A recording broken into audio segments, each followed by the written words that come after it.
Մանուկների Աստվածաշունչ, մաս առաջին, աշխարհի արարումը։ Կար ժամանակ, երբ ոչինչ գոյություն չուներ, չկար տիեզերքը եւ մեր ողջ աշխարհը, չկային մեզ այսօր շրջապատող բույսերն ու կենդանիները, չկային նաեւ մարդիկ, եւ բարի ու ամենակարող Աստված որոշեց ստեղծել մեր գեղեցիկ աշխարհը, որը վկայում է Տիրոջ փառքի, իմաստության ու զորության մասին։ Աշխարհի արարման պատմությունը արձանագրված է Աստվածաշնչի Սուրբ գրքի մեջ, որը բովանդակում է Աստծո հետ մարդու հարաբերությունների պատմությունը, աշխարհի ստեղծման առաջին օրվանից մինչև Աստծո որդու Հիսուս Քրիստոսի գալուստը, ինչպես նաև Հիսուսի կողմից մարդկությանը տրված պատգամները եւ նրա աշակերտների ուսուցումները։ Սկզբից Աստված ստեղծեց երկինքն ու երկիրը։ Երկիրը անձև ու անկազմ էր եւ խավար էր տիրում, եւ Աստված ասաց. «Թող լույս լինի», եւ լույս եղավ։ Տեսնելով, որ լույսը լավ է, Աստված այն բաժանեց խավարից, լույսը կոչելով ցերեկ, իսկ խավարը գիշեր։ Այդպես անցավ առաջին օրը։ Երկրորդ օրը Աստված ստեղծեց տարածությունը, անջատելով տարածության ներքևում եղած ջրերը տարածության վրա եղած ջրերից։ Այդ տարածությունը Աստված կոչեց երկինք եւ տեսավ, որ բարի է։ Երրորդ օրը Աստված կամեցավ, որ մեկտեղվեն երկնքի տակ գտնվող ջրերը եւ երևաց ցամաքը։ Այդպես ստեղծվեց ցամաքը, որն Աստված անվանեց երկիր, իսկ հավաքված ջրերը ծով։ Ստեղծածը բարի էր։ Նույն օրը Աստված ստեղծեց երկրի ամբողջ բուսականությունը, իր բոլոր սերմերով ու տեսակներով։ Արարչագործության շարունակությունը։ Չորրորդ օրը Աստված ստեղծեց երկնքի լուսատուները, ասելով. «Թող լուսատուներ լինեն երկնքի տարածության մեջ, որպեսզի լուսավորեն երկիրը եւ իրարից բաժանեն ցերեկն ու գիշերը»։ Արարվեցին երկու մեծ լուսատուները, մեծը ցերեկը երկիրը լուսավորելու համար, իսկ փոքրը գիշերը իշխելու համար։ Արարվեցին նաև բոլոր աստղերը։ Այսպիսով Աստված լույսն ու խավարը անջատեց իրարից, սկիզբ առան ժամանակը, տարվա եղանակները, տարիներն ու օրերը, եւ Աստված տեսավ, որ չորրորդ օրը ստեղծածը լավ է։ Շարունակելով աշխարհի արարումը, հինգերորդ օրը Աստված որոշեց ստեղծել զեռուններին ու թռչուններին ըստ տեսակների։ Աստված ասաց. «Թող ջրերը արտադրեն կենդանության շունչ ունեցող զեռուններ, եւ երկրի վրա ու երկնքի տարածության մեջ թող թևավոր թռչուններ լինեն»։ Եվ այդպես եղավ։ Ստեղծվեցին խոշոր կետերը եւ մյուս ձկներն ու զեռունները, ինչպես նաև ամեն տեսակի թռչուն։ Տեսնելով, որ ստեղծածը լավ է, Աստված օրհնեց դրանց եւ պատվիրեց.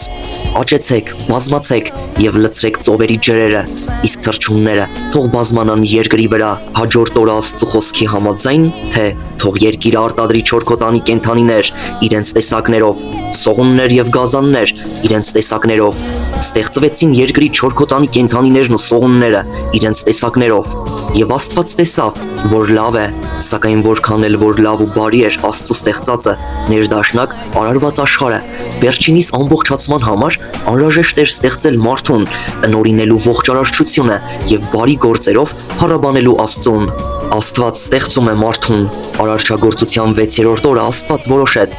«Մարդ ստեղծենք մեր կերպարանքով ու նմանությամբ։ Նա թող իշխի ծովի ձկների, երկնքի թռչունների, ողջ երկրի անասունների եւ երկրի վրա սողացող բոլոր սողունների վրա»։ Եվ Աստված իր նմանությամբ ստեղծեց մարդուն, նրանց ստեղծեց տղամարդ եւ կին։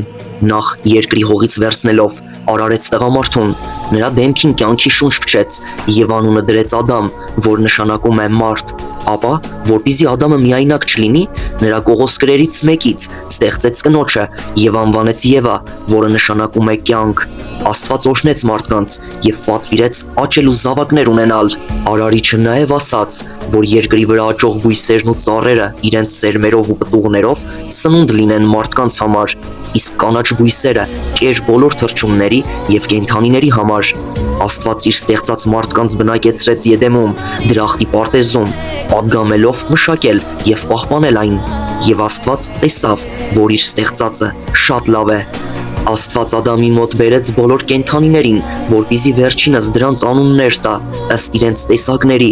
Այսպես Ադամը եւ Եվան ապրում էին բերքրության դրախտում եւ վայելում էին Աստծո օրհնությունն ու մշտական ներկայությունը։ Ադամն ու Եվան զրկվում են դրախտային կյանքից։ Դրախտում Ադամը եւ Եվան ապրում էին երջանիկ կյանքով, օգտվելով Աստծո պարգևած բոլոր բարիքներից։ Աստված պատվիրել էր նրանց դրախտի բոլոր ծառերի պտուղներից ուտել, բայց դրախտի մեջտեղում տնկված բարու եւ չարի գիտության ծառի պտղից չճաշակել, որովհետեւ եթե ուտեն, մահկանացու կդառնան։ Օձը Աստծո ստեղծած բոլոր կենդանիներից ամենախորամանկն էր եւ չարը, օձի կերպարանք առնելով ցանկացավ կործանել մարդկանց երանավետ կյանքը։ Նա խաբեությամբ համոզեց Եվային, ասելով. «Չեք մահանա, որովհետև Աստված գիտեր, որ այն օրը, երբ դրանից ուտեք, կբացվեն ձեր աչքերը եւ դուք կլինեք աստվածների նման, կիմանաք բարին ու չարը»։ Տեսնելով, որ պտուղը հաճելի է եւ գրավիչ, Եվան, լսելով սատանային, խախտեց Աստծո պատվիրանը,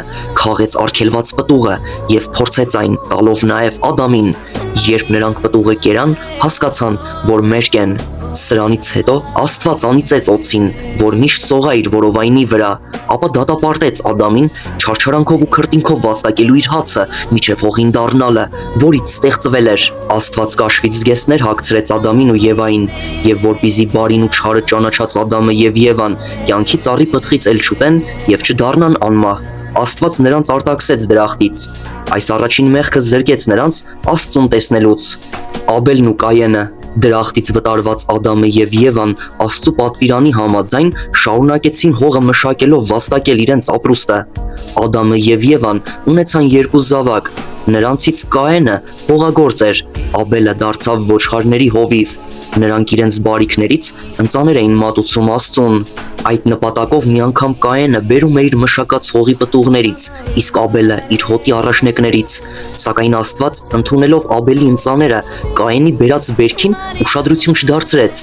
ինչը շատ տխրեցրեց Կայենին։ Աստված Կայենին ասաց. «Ինչու տրտմեցիր, ինչու մռայլվեց դեմքդ, չէ՞ որ եթե արդար ես զոհաբերում, բայց արդար չես բաժանում, մեղանչած ես լինում։ Հանգիստ եղիր, դու կարող ես մեղքից ազատվել, դու ի վիճակի ես այն հաղթահարելու»։ Բայց Կայենը չգիտակցեց իր սխալը եւ նախանձով լցվեց եղբոր նկատմամբ, որի ընծան Աստված ընդունել էր։ Նա մի օր Աբելին դաշտ կանչեց եւ հարձակվելով սպանեց նրան։